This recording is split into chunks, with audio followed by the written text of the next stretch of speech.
The streets of Lomé, Togo's capital, are choked with black smoke from burning tires. Young men, their faces hidden by makeshift masks, are dragging concrete blocks to build barricades. The air is thick with tear gas as security forces in full riot gear advance on the crowds. This is Togo in June 2025, a nation that's been pushed right to the edge.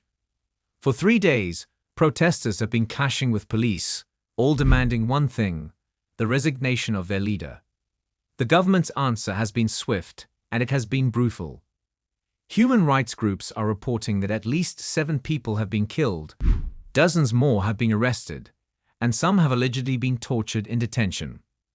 But this explosion of anger didn't just come out of nowhere. It's the boiling over of nearly 60 years of frustration.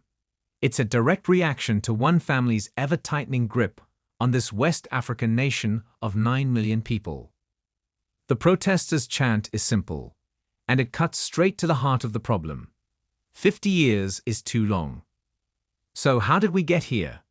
How has a single family, the Nasingbays, managed to rule a country for longer than most of its citizens have been alive? To understand the fire on the streets of Lomé today, you have to go back and understand the dynasty that lit the fuse. Our story starts not in a palace, but in the army barracks. It's 1963. Togo is a brand new country, only 3 years out from under French colonial rule. Its first president, Sylvanus Olympio, is already facing a lot of pressure. One of his most fateful decisions was to turn away Togolese soldiers who were coming home after serving in the French colonial armies. He refused to bring them into Togo's new, much smaller military. One of those soldiers, a demobilized sergeant, was a man named Nasingbé Ayadema. On January 13, 1963, in what became the very first military coup in post-colonial sub-Saharan Africa, a group of soldiers led by Ayadema assassinated President Olympio. Ayadema didn't grab power right away. He and his fellow soldiers put a civilian, Nicholas Grunitsky, in the president's chair. But the move made one thing crystal clear: the real power was now with the military, and at its head was Ayadema. He stayed in the background for 4 years, playing the role of a quiet kingmaker. But the new government was shaky, plagued by instability and tensions between different ethnic groups. On January 13, 1967, exactly 4 years to the day after the first coup, Ayadema, now a lieutenant colonel and chief of staff, decided he'd seen enough. He staged another coup, a bloodless one this time. He dissolved all political parties and took the presidency for himself. This was the real beginning of the Nasingbé dynasty. Ayadema moved fast to lock down his power. In 1969, he created a one-party state under his own banner, the Rally of the Togolese People, RPT. Any political opposition was crushed, and crushed brutally. Human rights groups would later document a regime of pure repression, filled with political assassinations and violent crackdowns on any protest. He built up a powerful cult of personality around himself and filled the security forces and top government jobs with loyalists, many from his own Kabylie ethnic group. This created a fiercely loyal system designed to protect his rule for decades. He was also smart about his international friends. By making Togo a reliable anti-communist partner during the Cold War, he got the backing of Western powers, especially France, who were often willing to look the other way on his abuses at home. He nationalized the country's rich phosphate industry in 1974, which sent a flood of money into the government's pockets and tightened his financial control even further. Throughout the 70s and 80s, his power was absolute. He kept winning these sham, uncontested elections with vote counts that were just laughable, often claiming he'd won over 99% of the vote. But by the early 1990s, a wave of pro-democracy movements was sweeping across Africa, and it hit Togo too. Under huge pressure, Ayadema had to agree to a national conference in 1991, which drafted a new democratic constitution and made other political parties legal. That new constitution even had a two-term limit for the president, which was a huge deal for the opposition. It looked like a new day for Togo, but it was a false dawn. Aidema was a master political survivor, and he never really let go of the reins. The transition was a mess of violence and intimidation, and by 1993, he was running for president again. He won, but the election was a disaster, full of accusations of fraud. He won again in 1998, under pretty much the same circumstances. Protests were met with violence, and a joint report from the UN and the Organization of African Unity later confirmed that the government had systematically violated human rights during the election. Then, in 2002, he made his final play to secure his legacy. He had the parliament, which was packed with his supporters, vote to scrap the presidential term limits from the constitution he'd been forced to accept a decade earlier. The path was now clear for him to rule for life. For 38 years, Gnassingbé Aidema held Togo in an iron grip. He built a system for one purpose: to last. But even he couldn't outrun death.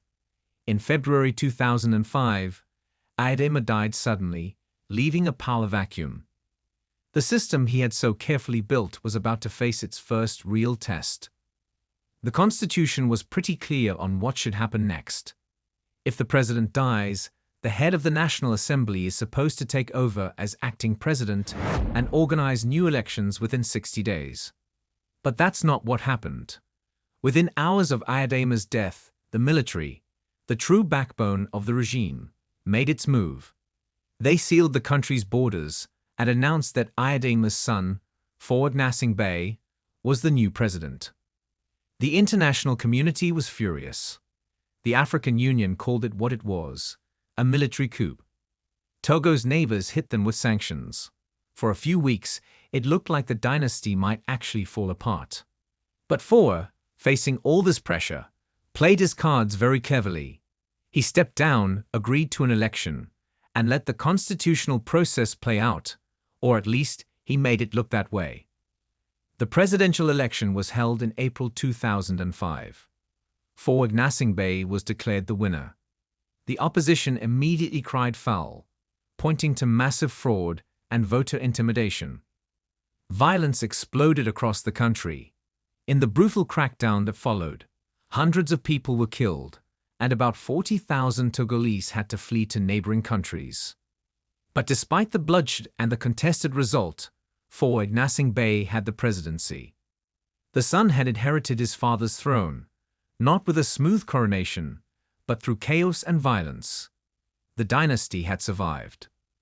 For the next 20 years, Faure Gnassingbé's rule would feel like a more polished, modern version of his father's. He talked about reform and reconciliation, and his regime wasn't as openly brutal. He even managed to get international aid and investment flowing back into the country. But underneath that shiny surface, the core of the system was exactly the same. The security forces were still run by loyalists. The ruling party, now rebranded as the Union for the Republic, UNIR, still completely dominated politics. And the opposition was still fighting for its life in a hostile environment. The slogan "Faure must go" became a regular chant for protesters, but every time they rose up, they were pushed back down. A huge point of conflict was the issue of presidential term limits, the very thing his father had gotten rid of. After massive protests in 2017 and 2018, Faure's government finally gave in. In 2019, term limits were put back into the constitution. The opposition celebrated it as a major victory. But there was a catch, a tiny little detail that would change everything. The limits were not retroactive. This meant the 15 years Faure had already been in power didn't count.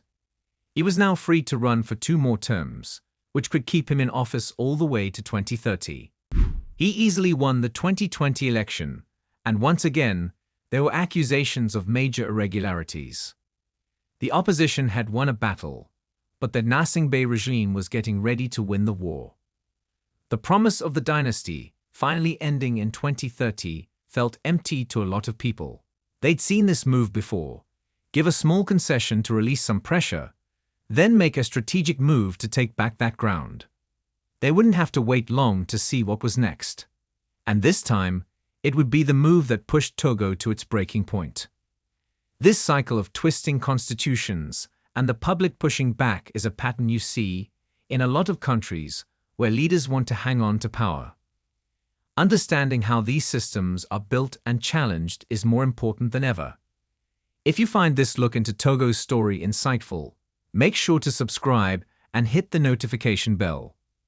We get into complex stories like this every week, explaining not just what's happening, but also why it matters. Your support helps us keep bringing these important stories to light.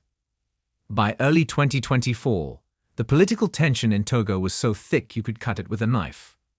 Faure Gnassingbé's final constitutional term was supposed to end in 2025, and the country was bracing for what everyone hoped would be a historic transfer of power. But the Gnassingbé regime had one more trick up its sleeve. In March 2024, the parliament, which is overwhelmingly controlled by Faure's UNIA party, made a shocking announcement. They had voted to approve a new constitution. This wasn't just some small change. It was a complete rewrite of the country's entire system of government. The new constitution got rid of direct presidential elections.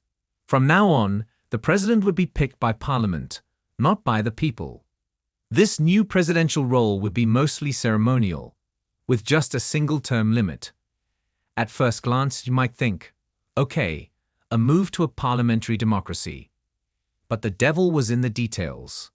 The reform created a brand new powerful position: the President of the Council of Ministers. This role is basically a prime minister on steroids, holding all the real executive power, control over the government, the military, everything. And here's the kicker: this new position has no term limits at all. The opposition immediately called it a constitutional coup. It was such a clear and obvious plan to let Faure Gnassingbé sidestep the very term limits he'd agreed to just a few years before. The plan was simple. His party, which controls almost every seat in parliament, would just appoint him as the all-powerful president of the Council of Ministers, a job he could hold for the rest of his life. The people's right to choose their own leader was wiped out with a single vote, and they didn't even get a referendum. The government moved quickly to cement its power. Legislative elections that had been pushed back again and again were finally held in April 2024, but under a dark cloud of repression. Protests were banned, opposition figures were arrested, and foreign journalists were kicked out or denied entry. The result was no surprise. Faure's UNIA party won 108 out of 113 seats. With a rubber-stamped legislature now in place, the path was clear. In May 2025, Faure Gnassingbé was officially appointed as the first president of the Council of Ministers. He had successfully switched from a job with term limits to a new, more powerful one with none. The dynasty was now set up to rule forever. For so many Togolese, this was the last straw. The rising cost of living and decades of anger over corruption and repression were now mixed with a powerful new feeling: the theft of their vote. When a popular rapper and government critic named Amron was arrested, it lit a spark. In June 2025, calls for protests spread like wildfire on social media. Despite a government ban on demonstrations that had been in place since 2022, people poured into the streets. These protests weren't just about a new law. They were about a broken promise, a stolen future. They were a raw, gut-level rejection of a system that had, for nearly 60 years, treated their country like a family business. The government's violent response only made people angrier. Reports from Amnesty International and local rights groups detailed the brutality: beatings, mass arrests, and even torture. One protester, speaking to a journalist, summed up the mood perfectly. "This country doesn't belong to you or the Gnassingbé family. Just let go of the country." The story of the Gnassingbé family's rule in Togo is a masterclass in how modern authoritarianism really works. It's not always a single dramatic power grab. It's often a slow, methodical chipping away at institutions. It's the art of the constitutional coup, of bending laws, and of patiently building a system where every lever of power, the military, the courts, the legislature, answers to just one person. It all started with Gnassingbé Bey Ayadema, a soldier who took power in a coup and then spent 4 decades building a regime based on loyalty, fear, and foreign friends. He created a system so strong that it could be passed down from father to son, a very rare thing in the messy world of post-colonial African politics. His son, Faure Gnassingbé, inherited that system and has spent 2 decades perfecting it, trading the iron fist for a velvet glove that still has the same hard knuckles underneath. He has mastered the performance of democracy, giving concessions like term limits only to make them totally meaningless with a clever legal trick. The new 2024 Constitution is the masterpiece of this strategy. It's a machine designed to look like change while actually locking in permanent rule. By creating a new, all-powerful job with no term limits, Faure Gnassingbé has tried to solve the succession problem for good. He's no longer just a president, he is the system. But the scenes from Lomé show that the people of Togo are not just sitting back and watching this happen. Their anger, which has been simmering for decades, has finally boiled over. The government's brutal crackdown might clear the streets for a little while, but it can't kill the desire for change.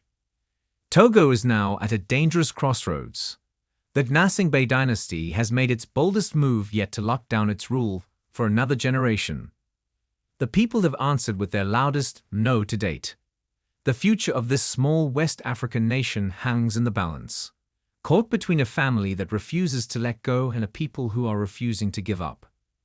The question now isn't if the breaking point has been reached, but what happens when everything finally shatters. Tell us what you think in the comments section below. Do not forget to like and subscribe for more informative videos like this one. Thanks for watching.